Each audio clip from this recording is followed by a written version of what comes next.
En el nombre del Padre, y del Hijo, y del Espíritu Santo. Amén. Pongámonos en la presencia del Señor, pidámosle al Señor en esta noche que nos inspire y nos ilumine para que todo lo que aquí podamos conversar nos fortalezca espiritualmente, nos ayude a crecer en la cercanía con el Señor y nos disponga a la oración. Comencemos por invocar el Espíritu Santo sobre nosotros, que sea Él el que nos ayude a discernir y a comprender.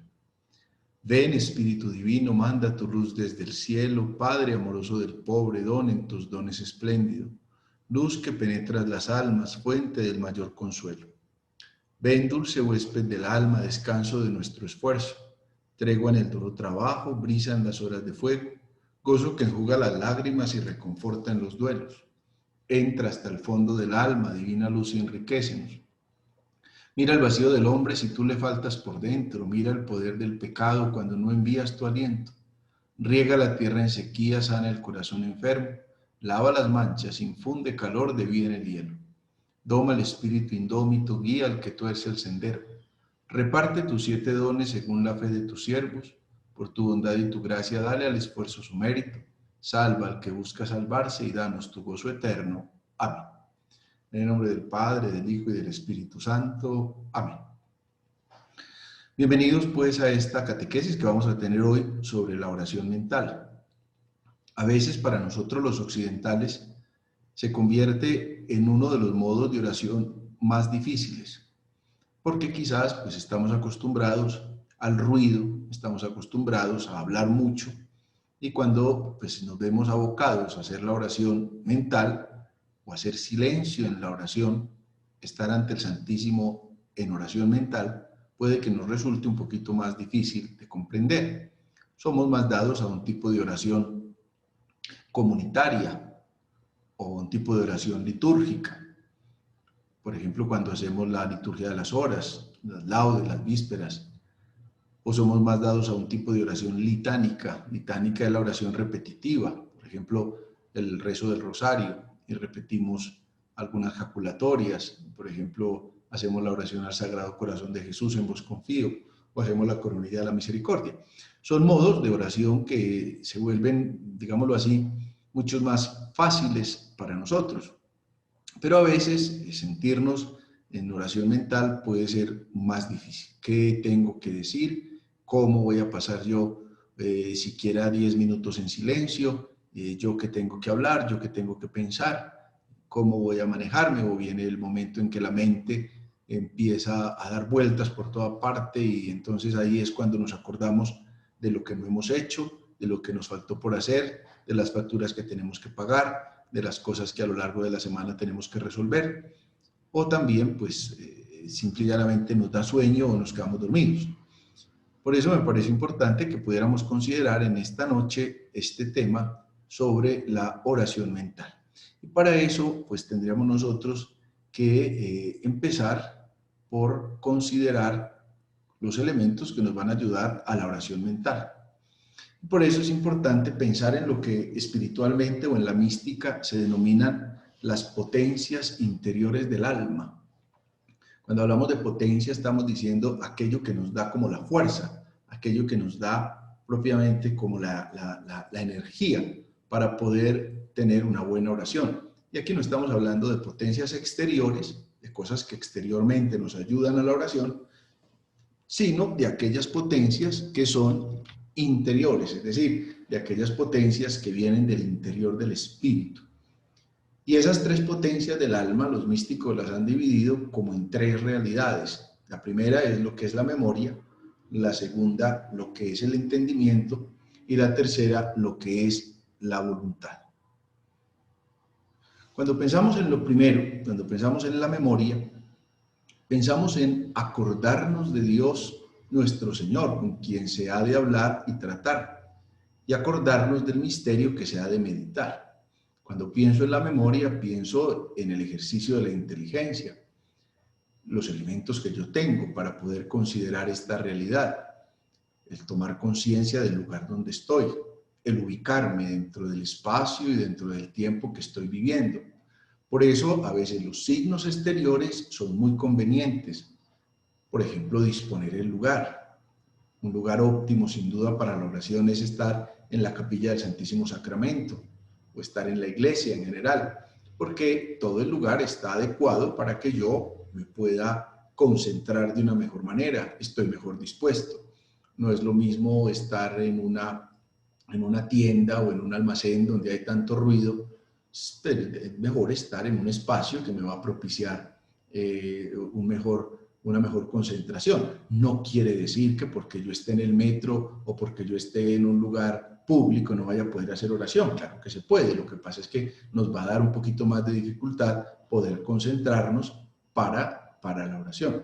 Lo mismo que cuando estoy en la casa, es muy importante uno poder disponer el lugar, quizás encender una velita, quizás hacer un pequeño altar con una imagen de nuestro Señor, y así yo ya me dispongo y al mismo tiempo poder estar quizás en el cuarto con la habitación cerrada, la puerta cerrada, y poder disponerme de esa manera, porque obviamente si yo estoy en una habitación y tengo el televisor encendido y fuera de eso tengo el computador también encendido y el teléfono prendido, entonces van a haber muchos agentes distractores que difícilmente me van a ayudar a entrar en una concentración.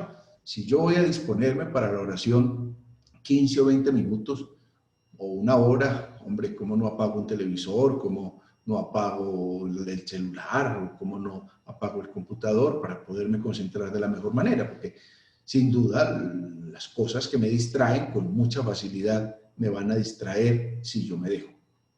Y además, pues, si dispongo el lugar, lo mismo que si estoy en un bosque o estoy en la finca y puedo irme al jardín y voy a tener un espacio distinto, no es donde pasa todo el mundo por la carretera saludándome o conversando el del vecino del frente que me esté poniendo conversación, sino un espacio dispuesto.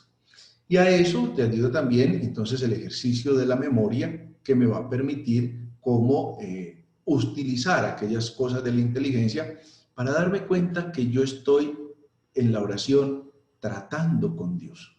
Es como cuando me encuentro con una persona muy cercana, a quien quiero mucho, un amigo, una amiga, pues lo ideal es que concentre mi atención y mi conversación con esa persona.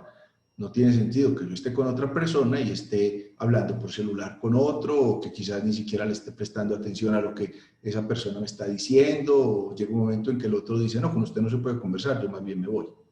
Entonces aquí la memoria me tiene que ubicar dentro del contexto. Yo estoy tratando con Dios. Yo voy a entrar en un diálogo profundo con Dios. El Evangelio de San Mateo dice, cuando vayas a orar, entra en tu cuarto, cierra la puerta y habla a tu Padre que está en lo escondido. Fíjese que ya el Señor nos está dando una indicación de esa disposición en la que estoy.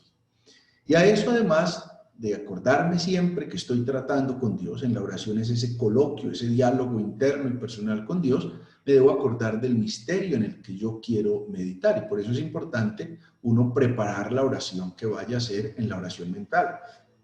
Quizás voy a meditar sobre este evangelio de este domingo, del día de hoy. Quizás voy a meditar sobre uno de los misterios de la pasión del Señor o de la resurrección o de la encarnación, o voy a meditar en el misterio de la infancia. Y para eso, pues la imaginación ayuda mucho. En repetidas ocasiones les he insistido, cuando hacemos la lección divina, que usemos la imaginación. ¿A dónde está Jesús? ¿A quién le está hablando Jesús? ¿Cómo es el lugar donde está Jesús? Imaginar y recrear el lugar. San Ignacio de Loyola hablaba mucho de esa figura de recrear los espacios, porque eso también nos ayuda a comprender muchas veces los textos bíblicos. Entonces ahí es donde hacemos el ejercicio de la memoria. Yo no me voy a la oración mental con 20 textos distintos. Yo voy a la oración mental con un texto que puede ser de la Sagrada Escritura, es decir, un texto bíblico, o un texto de una meditación de un santo, de una santa, que me va a ayudar a la reflexión. Yo no tengo que abarcarlo todo en una oración, ni tampoco pretendo decir que hago oración porque fui y me leí todo el profeta Isaías. Sí, yo estuve 1 hora y media ante el Santísimo en oración mental, entonces me leí al profeta Isaías. No, usted leyó al profeta Isaías, pero no por eso va a decir que estaba haciendo oración. que haya cogido unos versículos del profeta Isaías, ahí sí puede, a partir de ese texto del profeta Isaías, hacer una lectura. Entonces ahí es donde entra la memoria, porque trato de comprender las palabras que estoy leyendo, a ver si es que alguna palabra no la comprendí, entonces pues tengo que buscar en el diccionario qué significa, o trato de recordar y recrear el espacio donde está, saco los verbos de la Sagrada Escritura, en fin, ese es el uso de la memoria, la inteligencia que me va ayudando a comprender eso que Dios me está diciendo, porque acordémonos nosotros, y por eso es muy importante siempre comenzar nuestra oración invocando al Espíritu Santo. La carta a los Romanos dice, el Espíritu viene en ayuda de nuestra necesidad porque nosotros no sabemos pedir como conviene. De ahí que siempre es muy importante comenzar cualquier oración invocando la fuerza del Espíritu Santo para que el Espíritu nos ayude a hacer una oración agradable al Padre. Entonces, ahí en esta primera parte que nos ayuda a la oración mental, tengo que ayudarme, como les decía, hay agentes externos que me van a ayudar a concentrarme o hay agentes externos que me van a ayudar a distraerme con mucha facilidad. Y distraernos sí que es fácil. Santa Teresa de Ávila, santa que celebramos la semana pasada, reformadora del Carmelo, que es la fundadora de las Carmelitas Descalzas, que son monjas dedicadas a la contemplación, hablaba de la loca de la casa, haciendo referencia a la imaginación, cómo la imaginación va y viene de un lugar para otro y a veces nosotros mismos terminamos distraídos, es muy fácil distraerse. Yo sé que a todos les ha pasado que a veces están en la misa y empieza el padre a darnos la homilía y con qué facilidad nos distraemos. O empiezan a hacer las lecturas y el salmo y se nos va la mente para otro lado. Terminamos pensando en tantas cosas y cuando menos pensamos se acabó la misa y estábamos de cuerpo presente ahí, pero la mente no, la mente estaba en otro lado. Entonces, por eso, este primer elemento es muy importante, acordarme en todo momento que estoy tratando con el Señor, que es un diálogo que estoy teniendo con el Señor, y recordar el misterio propiamente que voy a meditar a partir del texto de la Sagrada Escritura que estoy utilizando o de un relato místico que vaya a utilizar. Por ejemplo, esta semana vamos a celebrar la fiesta de la Madre Laura, el 21 de octubre.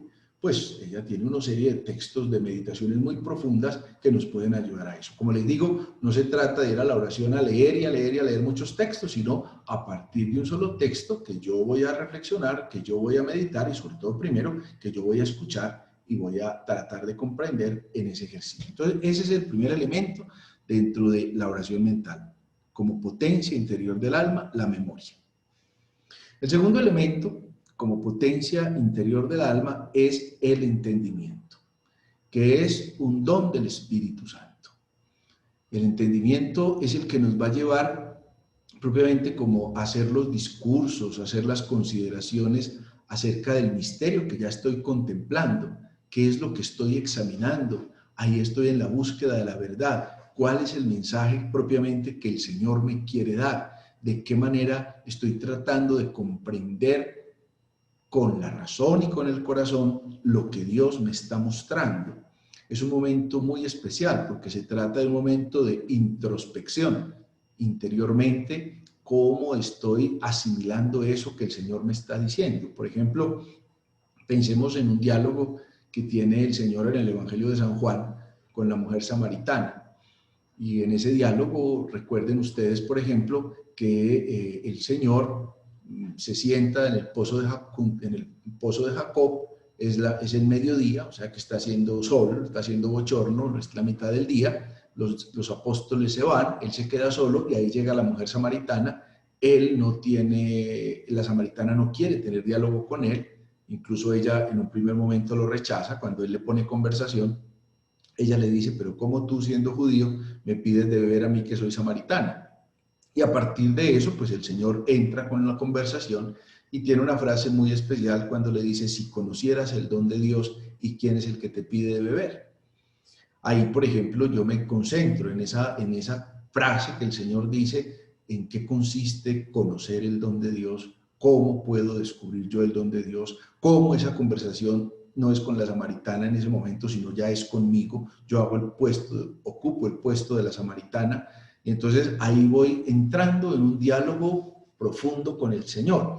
Voy teniendo estas, ¿cómo se llama? Esas consideraciones varias acerca de lo que estoy contemplando, aquí concretamente el don de Dios, o si estoy contemplando un misterio como la encarnación, es decir, cuando Dios se hace hombre, o el misterio de la Navidad, en fin, cualquiera de los misterios es un momento en el que yo entro propiamente en el diálogo con el Señor a partir del elemento que el Señor mismo me está diciendo. Cómo medito este misterio, cómo profundizo en este misterio, cómo descubro la grandeza de este misterio y cómo trato a partir de ese momento de oración de encontrar cuál es la verdad fundamental que el Señor me está diciendo. Fíjense que todavía no hemos entrado al objeto de la oración, que es que yo llego a hacer una petición, por ejemplo. Entonces, de entrada ahí mismo, Señor, ve, ayúdame con esto. No, primero estoy meditando en esos misterios de Dios, que es lo que me va a dar la fortaleza necesaria para lo que se sigue. Cuando hablo del entendimiento, entonces, estoy hablando de un don del Espíritu Santo que me ayuda a comprender eso que el Señor quiere decir. Por eso, ahora cuando les hablaba en la primera parte de la memoria, no conviene que yo coja un texto muy largo, ni conviene que coja, sea de la Sagrada Escritura, un texto muy largo, o que coja una meditación muy extensa de un santo, porque al final termino hablando de tantas ideas que se me vuelve muy complicado. Por ejemplo, si yo voy a hacer la oración de la semana, pues no es que cada oración voy a coger las dos lecturas, el Salmo y el Evangelio del día domingo, porque ya son muchos textos y son muchas las ideas. No puede que el día lunes haga la meditación sobre la primera lectura del domingo, el día martes haga la meditación sobre el Salmo del domingo, el día miércoles haga la meditación sobre la segunda lectura del domingo, el día jueves haga la meditación sobre el Evangelio del domingo, por ejemplo. Démonos cuenta entonces cómo cada día le voy dando un poquitico con un esquema que ya está listo y que pueden encontrar esa lectura muy fácilmente, porque ya hoy día con el internet, pues ustedes ponen lecturas del domingo 24 de octubre, entonces ahí las van a encontrar. O algunos tienen unos libritos donde están esas lecturas seleccionadas. O también, pues voy meditando el Evangelio por partes, voy a meditar a partir de hoy el Evangelio de San Mateo, entonces empiezo, como tiene el libro de San Mateo las divisiones, empiezo a leer por pequeños versículos, 3, 4, 5 versículos, y voy así haciendo una meditación, y al otro día los otros 5 y cosas así. Eso ya me va ayudando. Y a partir de ahí, entonces ya trato de descubrir cuál es la verdad que Dios me quiere revelar en ese texto particular que estoy haciendo. O cojo, por ejemplo, una poesía del santo del día, una reflexión del santo del día. Hoy, por ejemplo, es día de San Pablo de la Cruz. Entonces tiene una serie de escritos místicos muy bonitos. A ver, cojo un texto de estos, a ver qué me quiere decir el Señor frente a esta determinada realidad. Entonces el entendimiento me ayuda a hacer ese discurso, es decir, a hacer esa conversación. Si en la primera parte Dios me estaba hablando, en esta segunda parte yo le estoy hablando a Dios a partir de un determinado texto con el que me estuve ayudando. Y luego viene la tercera parte como potencia interior del alma, que es la voluntad. La voluntad hace referencia a mi interioridad, al querer, al afecto que yo tengo, al gusto que yo tengo por estar ahí. Cómo es de maravilloso uno encontrarse con una persona a la que quiere mucho. Fíjese usted que yo me voy a encontrar con un amigo, con una amiga bien querida y seguramente vamos a hablar de un tema específico o porque estamos celebrando su cumpleaños o porque simplemente hace rato no nos vemos y nos vamos a encontrar. Pero más allá del tema que se está considerando, viene el gusto con el que yo estoy por encontrarme con esa persona, es decir, el afecto interior. Nadie me obliga, por eso se habla de una voluntad libre. Nadie me obliga a estar ahí, es un gusto por estar en la presencia del Señor. Yo creo que a veces nos da mucha dificultad tomar conciencia de la presencia del Señor y obviamente por eso se nos puede volver tan pesado estar ahí, estar como en silencio. ¿O cuándo será que el Padre empieza a rezar alguna cosa a ver si se acaba este silencio? Cuando yo logro descubrir que estoy en la presencia del Señor, entonces llega un momento de contemplación muy bonito y muy profundo, porque brota precisamente del amor. Dense cuenta cómo una pareja de novios que se aman mucho, muchas veces no tienen que estar hablando, El uno está ahí, el otro está ahí. Estamos simplemente ahí, estamos compartiendo. Cuando uno va a visitar a un enfermo o acompañar a un enfermo una tarde, no significa que tiene que hablar al enfermo toda la tarde, porque puede volverse hasta cansón y pesado para una persona bien indispuesta y uno ahí hable que no ha hablado. Es un momento quizás de silencio, pero que el otro entienda que yo estoy ahí y que le estoy amando. Hay un relato que cuenta, por ejemplo, del santo cura de Ars. Todas las tardes en la iglesia había un señor que entraba, se sentaba y al rato se paraba y se iba. Y un día el santo cura estaba un poco inquieto, este señor, ¿qué dirá tanto rato ante el Señor? Entonces en una ocasión dice, él se le acercó a este hombre y le preguntó, bueno, ¿y usted qué hace? ¿Qué le dice tanto al Señor? Que usted pasa tanto rato ante el Señor. Y él le dice, no, yo no le digo nada porque es que yo no sé hablar, pero yo lo miro y él me mira. Fíjese qué figura tan especial de lo que es la contemplación. Él me mira y yo lo miro. Es decir, yo contemplo al Señor y Él me contempla. Incluso en la iglesia oriental se ha usado mucho la figura del ícono. No estoy hablando de los íconos del computador que todos conocemos ahí en el escritorio. Estoy hablando de esos íconos que son esas pinturas sagradas. Y entonces los orientales tienen como metodología de oración sentarse frente a un ícono y poder contemplar eso que el ícono le está mostrando. Es decir, contemplar ese misterio que ese ícono está representando. Y eso mismo es como la realidad. Santa Teresa de Ávila, por ejemplo, tenía un Cristo en su habitación y lo contemplaba y lo contemplaba. O sea, no era un momento de hacer oración, sino de contemplar el misterio de la pasión de manera muy especial. Y por eso la iconografía, o sea, las imágenes en pintura o en bulto, como llamamos, pues lo que nos tienen que llevar es a que me permita entrar como en un diálogo, no con esa imagen, porque obviamente no podemos ser tan ingenuos de pensar que es la imagen la que me está escuchando, la que me está contemplando, pero cuando yo veo una pintura determinada, ahí pues es importante descubrir que esa pintura me está transmitiendo algo. Por eso la imagen sagrada tiene unas características especiales.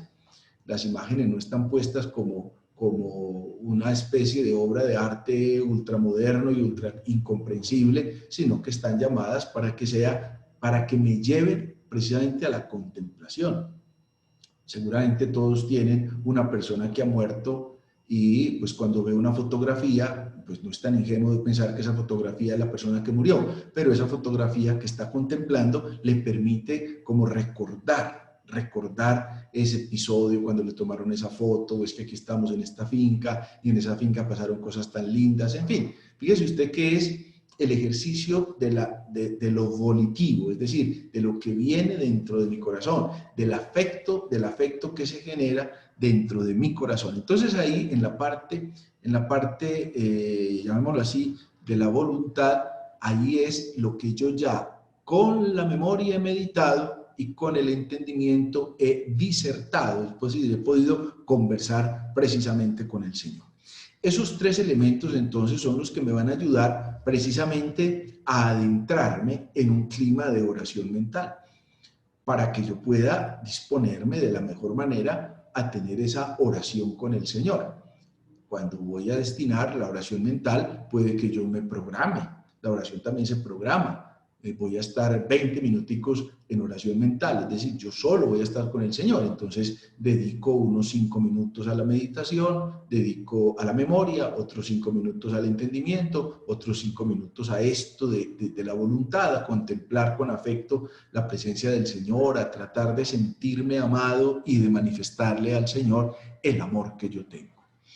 Con estas tres realidades viene entonces el cuarto, digámoslo así, momento de esa oración mental, que ya sería los modos en que oriento la oración. Y aquí tengo que darme cuenta que hay 4 modos distintos para orientar la oración. El primer modo es la oración de petición por mis propias intenciones. El segundo modo es la oración por las intenciones de los demás.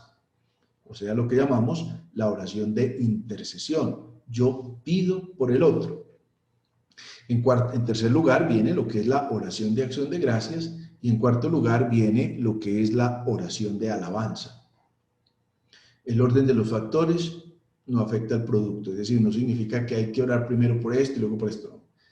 Cualquiera de las cuatro maneras, pero darnos cuenta que son cuatro maneras distintas. ¿Por qué les pongo la primera como oración de petición por mis propias intenciones? Porque es lo que más comúnmente hacemos, lo que más comúnmente sabemos hacer. Llegamos donde el Señor a presentarle nuestras inquietudes, a contarle lo que nos está pasando, a ponerle en las manos del Señor los problemas que tenemos, a pedirle al Señor que nos ayude con esto, con aquello, ojalá yo pueda salir de este embrollo, o me pueda encontrar este trabajo, pueda solucionar este problema que ahora tengo, o esta tristeza que me está embargando, o esta situación que no soy capaz de manejar. Pero esta primera parte, como de orar por oración de petición, por mis propias intenciones, es muy importante porque me pone como soy en la presencia del Señor. Y aquí no se trata propiamente de soberbia interior, eso no puede ser. Aquí se trata de presentar mi propia alma ante el Señor.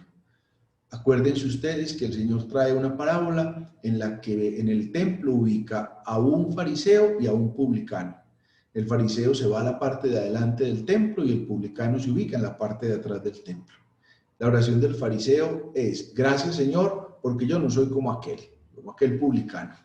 Yo sí rezo, yo sí pago el diezmo, yo sí cumplo con mis obligaciones espirituales, yo sí hago los ayunos que manda la religión, yo sí cumplo con esto y con lo demás allá. ¿Sabe? Como quien dice: Señor, vea lo bueno que yo soy, y en cambio vea qué es lo malo que es. En cambio, la oración del publicano era: Señor, ten piedad de mí, que yo soy un pecador. Cuando termina ese relato, el Señor pregunta cuál de los dos bajó justificado a su casa, y todos le dijeron el segundo, es decir, el publicano que se puso en la presencia del Señor tal cual es. Entonces aquí yo me doy cuenta que estoy ahí en la presencia del Señor precisamente para presentarme como yo soy, para presentarme teniendo conciencia de que soy como un hijo que se acerca al Padre a hablarle.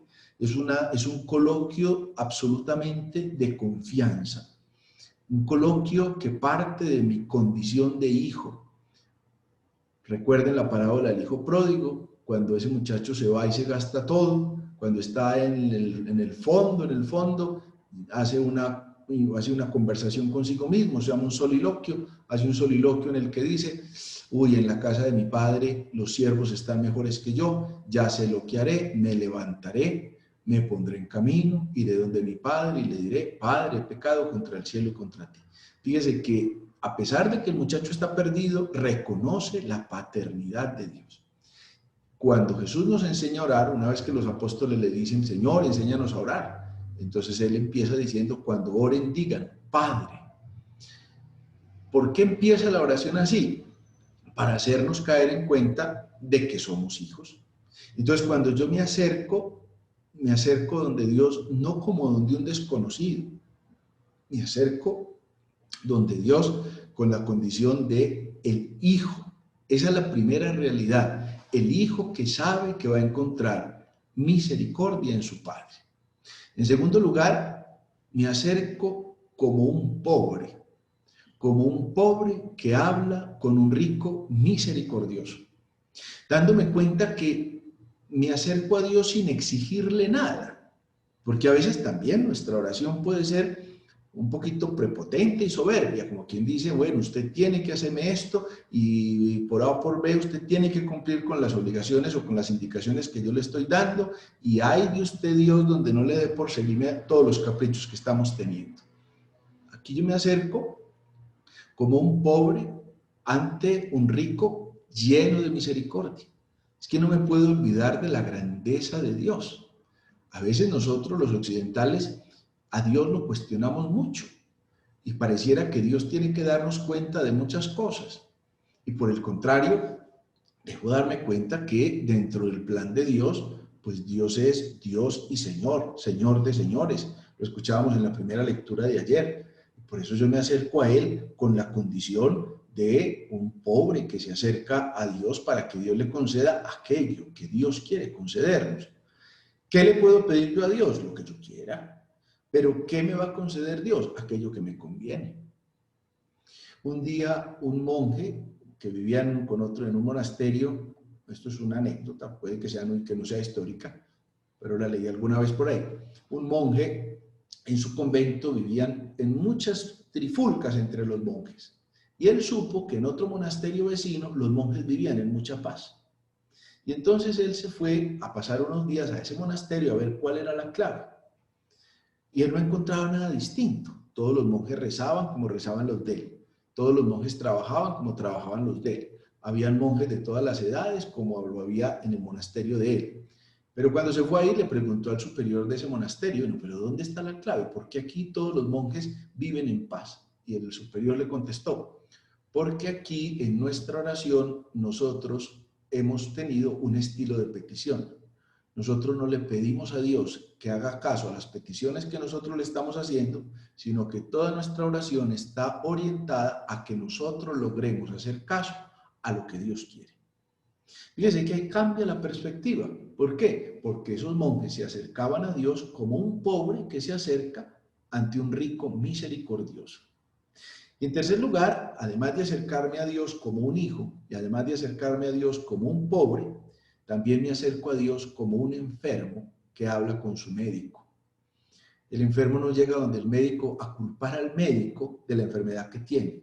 El enfermo llega donde el médico a presentarle al médico su enfermedad con la esperanza de que el médico le regale o le ayude a descubrir la medicina que lo va a curar. Pues aquí es lo mismo, yo me acerco al Señor como un enfermo que encuentra en el Señor la fuente de la salud, la fuente de la salvación. Y por eso me acerco sin exigencias, sin reclamos, sino con la sencillez de quien reconoce cuál es su fragilidad.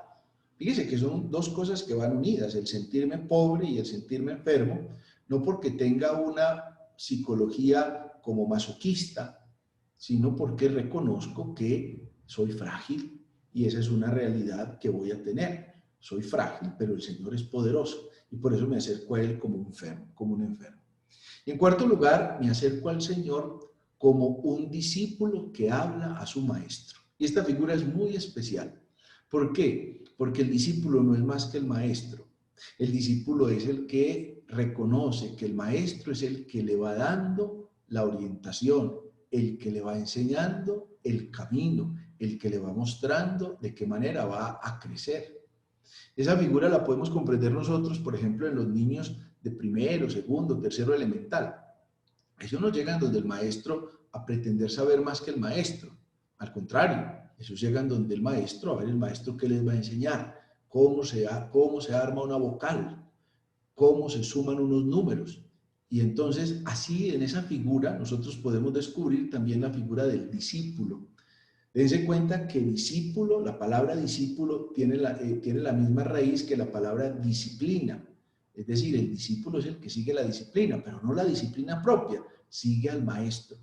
La carta a los Hebreos nos enseña que tenemos que tener fijos los ojos en Jesús.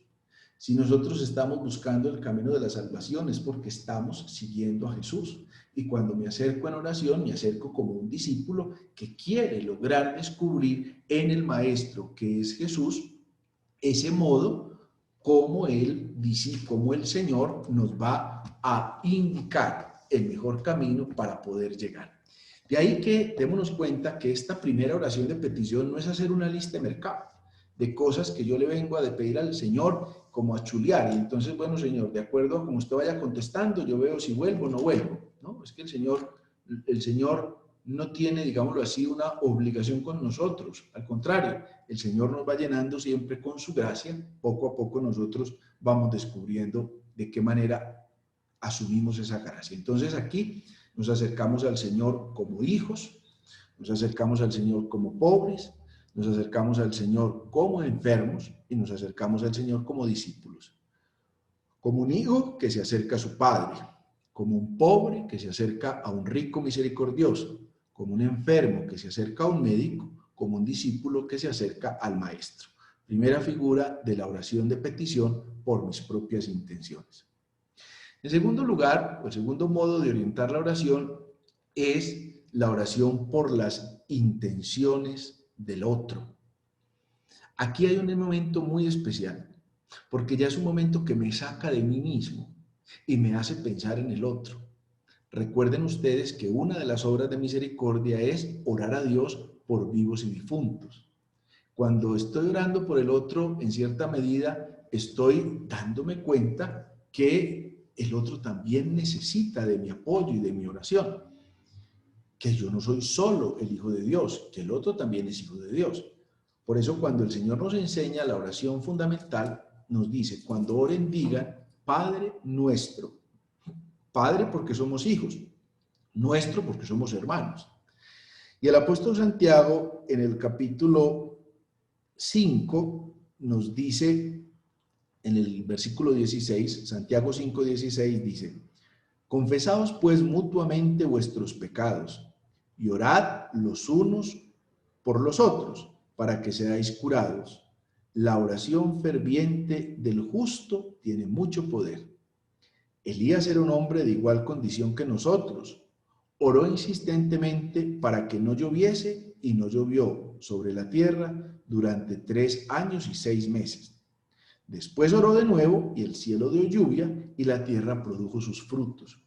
Fíjese qué momento tan especial el que nos está planteando el apóstol Santiago. La oración del justo tiene mucho poder y cuando yo me doy cuenta de la importancia de esa oración, entonces me doy cuenta que necesitamos la oración del uno por el otro. Primero, la oración que yo hago por el otro. Segundo, la oración que el otro también hace por mí. Ustedes han visto con qué recurrencia el Papa Francisco a cada rato nos dicen, recen por mí, porque es la oración de intención, la oración de intercesión. Hay una intención especial, yo intercedo por el otro. Y para eso yo no necesito saber qué es lo que el otro está pidiendo. Cuando el otro me dice, rece por mí, yo no necesito saber qué es lo que el otro está viviendo. ¿Para qué? Eso ya es como una curiosidad. Yo necesito saber que el otro tiene oración, tiene necesidad de oración. Por eso la importancia de orar por a quienes se encomiendan a nuestra oración, pero también orar por quienes no se encomiendan a nuestra oración. Nosotros podemos orar por tantas personas que conviven con nosotros en nuestra casa o en nuestro colegio o en nuestra universidad o en nuestro trabajo y que nosotros vemos que necesitan de Dios. ¿Cuántas personas no conocen a Dios? Y entonces, ¿cómo nuestra oración no va a ser por ellos?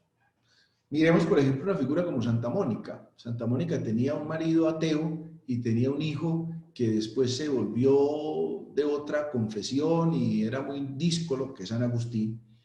Santa Mónica se dedicó a orar intensamente por su marido y por su hijo. Y fíjese, los convirtió a los dos.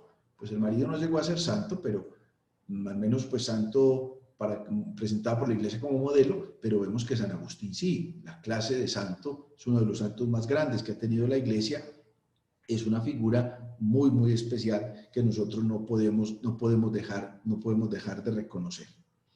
Por eso, cuando hacemos oración por el otro, no podemos desconocer esa necesidad que el otro tiene y me saca de mí mismo.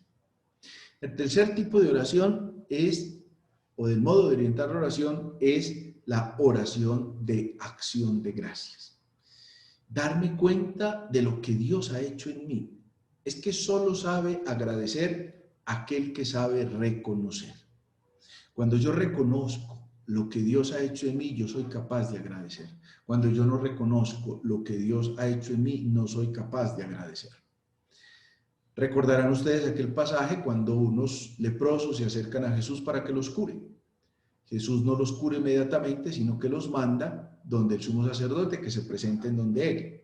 Cuando van de camino, quedan curados. Y uno, que era samaritano, se devuelve donde Jesús a darle las gracias. Y Jesús le pregunta, ¿y los otros fue que no quedaron curados? Como quien dice, ¿y los otros por qué no vienen a agradecer? Yo sé que todos nosotros alguna vez hemos dado regalos y nos hemos extrañado cuando aquella persona que recibe el regalo no tiene la delicadeza de llamarnos a agradecer. Queda uno como incómodo. ¿y por qué fulano ni siquiera sería que no le gustó? ¿Pero qué pasó? ¿Por qué no dio las gracias? Si eso es nosotros que somos humanos, ¿cómo no vamos a agradecerle a Dios tanta bondad?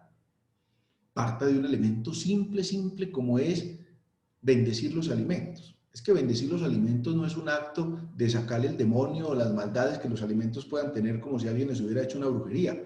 Bendecir los alimentos antes de consumirlos es ya reconocer un regalo de Dios que me permite tener ese alimento, que a tantas personas no lo tienen. Ya es de por sí una oración de acción de gracias. Y el último modo de orientar la oración es la oración de alabanza. En la carta de San Pablo a los Colosenses, en el capítulo 3, versículo 16, dice que la palabra de Cristo habite en ustedes con toda su riqueza. Instrúyanse y amonéstense con toda sabiduría, cantando a Dios de corazón y agradecidos, salmos, himnos y cánticos inspirados. Encontramos nosotros muchos salmos que nos pueden ayudar a corroborar esto. Por ejemplo, fíjense ustedes el Salmo 103, entre paréntesis 102. Bendice al Señor, alma mía, y todo mi ser a su santo nombre. Bendice al Señor, alma mía, no te olvides de sus beneficios. Él perdona todas tus culpas y sana todas tus enfermedades. Él rescata tu vida de la tumba y te colma de amor y de ternura. Sacia de bienes tu existencia y te rejuveneces como un águila. El Señor hace justicia y defiende a todos los oprimidos. Él dio a conocer sus planes a Moisés, sus hazañas a los hijos de Israel. El Señor es clemente y compasivo, paciente y lleno de amor. En fin, sigue el Salmo 103 y así encontramos nosotros cantidad de salmos que nos ayudan a alabar al Señor, es decir, a reconocer la grandeza del Señor. Por ejemplo, el Salmo 116, el Salmo 106, perdón, den gracias al Señor porque es bueno, porque es eterna su misericordia. Y así podemos encontrar cantidad de salmos que nos ayudan precisamente a alabar a Dios nuestro Señor en un momento profundo de oración. Fíjense que son entonces los modos que nosotros tenemos de orientar nuestra oración. Partimos entonces de la memoria, del entendimiento, de la voluntad y orientamos nuestra memoria como petición por mí mismo, como petición por las intenciones del otro, como un momento de acción de gracias y como una oración de alabanza. Démonos cuenta que si a cada uno de estos elementos le damos 2 o 3 minutos, ya tenemos un momentico ante el Señor, que ya nosotros hemos ido estando ahí. Finalmente, ¿con qué virtudes contamos? Acuérdense que las virtudes es lo que Dios nos da y lo que nosotros trabajamos. Entonces, para la oración tenemos que tener en cuenta como unas virtudes que tienen que ir por delante en nuestra vida de oración. Y serían 4. En primer lugar, la fe. En segundo lugar, la humildad. En tercer lugar, la reverencia. Y en cuarto lugar, la pureza de intención. La fe porque nos acercamos al Señor como respuesta a la revelación de Dios. Nos acercamos al Señor con fe. Si yo no me acerco al Señor con fe, no soy capaz de hacer una oración. En segundo lugar, la humildad por lo que les decía ahorita. Porque me acerco al Señor como un hijo ante su Padre, como un pobre ante un rico lleno de misericordia, como un enfermo ante un médico, como un discípulo ante su maestro. En tercer lugar, la reverencia, porque no se me puede olvidar que Dios es Dios y Señor, dueño del tiempo y de la eternidad, y me acerco a Él sin ninguna soberbia, como si Él me debiera alguna cosa a mí, me acerco con la reverencia. Léanse al profeta Isaías cuando habla de los ángeles, de los arcángeles, de los querubines y de los serafines, cómo cantan gloria y cómo algunos ni siquiera se atreven a mirar el rostro de Dios. Descubrir la reverencia que yo tengo que tener ante Dios. De ahí la importancia, por ejemplo, de entrar con un corazón humilde y contrito ante el Señor. El arrodillarnos es un signo de reverencia. Puede que uno se pueda arrodillar porque las rodillas no le dan, pero arrodillarse espiritualmente sí. No sé si han caído en cuenta a veces en iglesias muy viejas que tienen los portones grandes, que habría un portón chiquitico para uno entrar. Y porque había que levantar la pierna, había que inclinar la cabeza para poder entrar. Eso no era un adorno del arquitecto, era para simbolizar que todo el que entrara entre la presencia del Señor no podía tener la soberbia de la cabeza erguida y tenía que doblar la rodilla. Como quien dice, descubrir la reverencia ante el Señor. Y dentro de esa virtud que también va por delante en la oración está la pureza de intención. Me acerco con un corazón puro ante el Señor, sin ninguna vanagloria y sin pretender que la gente vea lo bueno que yo soy, porque también en la oración puede haber soberbia. Cuando yo trato de que la gente vea yo cómo rezo, que la gente vea yo cómo soy de espiritual, que la gente vea yo cómo soy de piadoso, y puede que por dentro sea un gran demonio. Aquí tengo que acercarme es con pureza de intención en la presencia del Señor. Entonces, esas 4 son las virtudes que van por delante. Virtudes que van por los lados, digámoslo así. Fue como una palabra que se me ocurrió. Serían estas otras 4. La caridad, es decir, el amor con el que me acerco al Señor. Ahora hablábamos de lo volitivo, de la voluntad, del querer. La religión, me uno dentro de la iglesia, yo no rezo solo, yo me uno a toda la iglesia terrestre, purgante y celeste, a toda la iglesia está unida conmigo.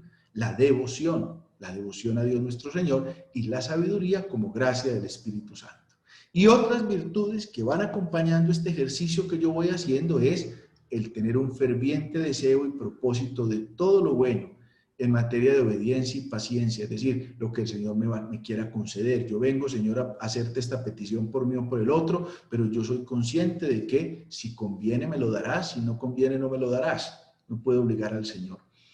En segundo lugar, la templanza como una moderación de mis impulsos, porque también es importante darme cuenta que yo soy frágil, que yo soy débil, y por eso necesito templanza. Y la modestia, que contradice, o digámoslo así, ya lo habíamos mencionado ahora en la pureza de intención, para no caer en el juego de tratar de orar para que la gente crea que yo soy bueno, sino que oro porque precisamente Dios me va ayudando en esta gracia. Fíjense que ese es un momento de oración que yo estructuro en la presencia del Señor, que brota de mi corazón, y les aseguro que el que va entrando en este esquema de oración, que no se trata de la oración litánica, que también es muy importante, algún día podemos hablar de ella, no se trata de la oración litúrgica que hago con toda la comunidad, de que es una oración orientada, por ejemplo, la que hacemos ante el Santísimo Sacramento los jueves. Se trata de un momento que yo abro mi corazón a la presencia del Señor. Espero que con estos poquitos datos que hemos podido comentar aquí les sean de mucha utilidad para que su oración sea pues cada vez más fecunda.